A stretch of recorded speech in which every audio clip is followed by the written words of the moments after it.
May the name of the Lord be praised, the Lord who lifts up the poor. Our psalm today from Psalm 112, 113 has us praising the God who loves the poor. We know that across the history of the church, there's been a complex relationship between the means required to keep us going and an undue interest in it. But we know that even in the middle of the first millennium, Pope St. Gregory the Great was very clear. Those who make private property of the gifts of God pretend in vain to be innocent. For in thus retaining the subsistence of the poor, they are the murderers of those who die every day for want of it. Those who take to themselves that which is to belong to everyone are not innocent, but murderers, he says. Today we have some stark words in both of our first reading and in the gospel about our attitudes towards wealth and money. Amos is very clear in the first of the Old Testament prophets really to be written down. When Amos writes about what will come or happen to those who defraud the poor, if we are doing that, we should quake in our boots.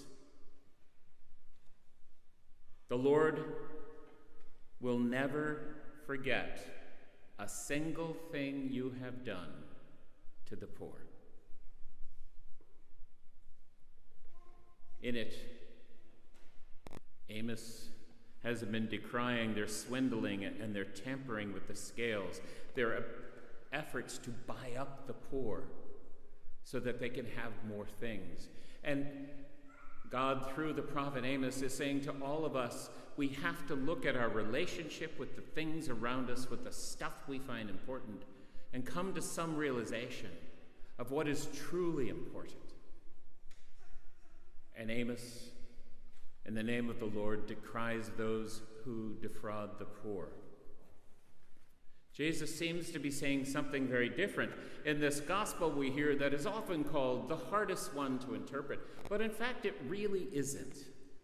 If we listen to what Jesus is saying, he's not talking about the same thing Amos is. Jesus is talking about being astute, being crafty, being shrewd, and actually commends the dishonest steward, who is not actually, it's not a great translation, dishonest as much as artful.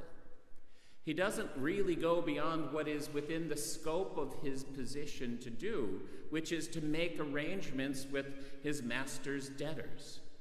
And he is making arrangements with these people who owe his master money or goods, so that when his master fires him, which he knows is coming, he will land more softly.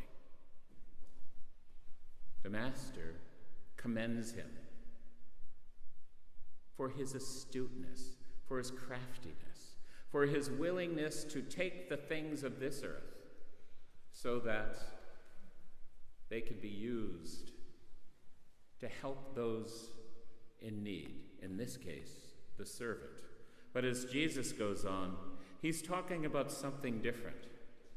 The Aramaic word that would have been the root word behind the Greek word, which becomes money in our translation, is mammon. A lot of translations of this story and other stories will still use it, and it means wealth or property. And so when Jesus says, you cannot be a slave of both God and of money, you cannot be a slave of both God and mammon. But mammon shares its root with another word we know very well, amen. Because for the children of darkness, they put their trust, they put their hope in wealth. And thus that is their wealth. For those children of light, hopefully us, we put our trust in God. We put our trust, we put our amen in the wealth of the goodness of all that God has promised us and continues to give us. And so there is a play on words going on at the tail end of this reading that we miss. But the point that Jesus seems to be making is that there are things we can do with the goods of this earth, that we can do with mammon, with the wealth that we have, that will actually help the cause of the one who gave us everything. And that if we are to be clever children of the light, clever opportunists, we will use the wealth that is available to us to meet the needs of God,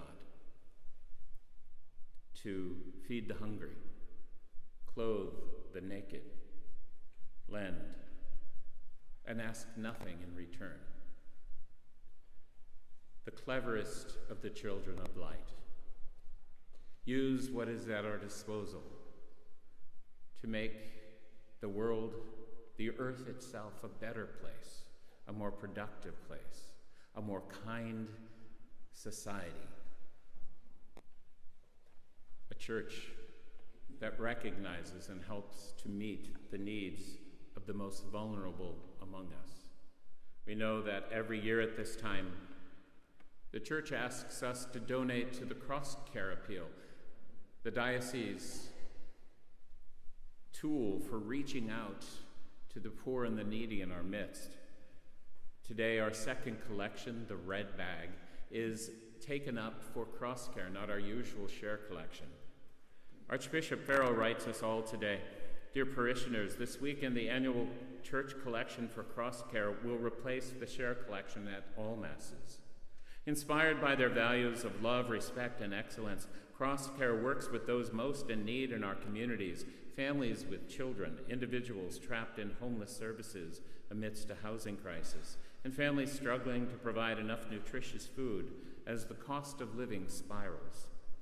They work with young people finding their way at a critical time in their lives when widespread drug use and often criminality threaten to entrap them. Increasingly, Cross Care support hundreds of migrants and asylum seekers who have come here fleeing conflict or to make a better life for themselves. And sadly, at this time, this group of people are being harassed by some in our communities who forget our own nation's history of emigration. Demand for all these critical services continues to increase in our society, and Cross Care relies on your generosity to reach as many people as possible who need help. Your support in the second collection today, the Red Bag, will make a significant difference in the lives of those in need. Yours sincerely, Dermot Farrell, Archbishop of Dublin." Jesus reminds us that we cannot serve both God and mammon. We cannot serve both God and money, but we can make artful use of that which we have to serve God's will and the needs of our brothers and sisters. May we always remember that it is our duty and our call to praise the name of the Lord who lifts up the poor.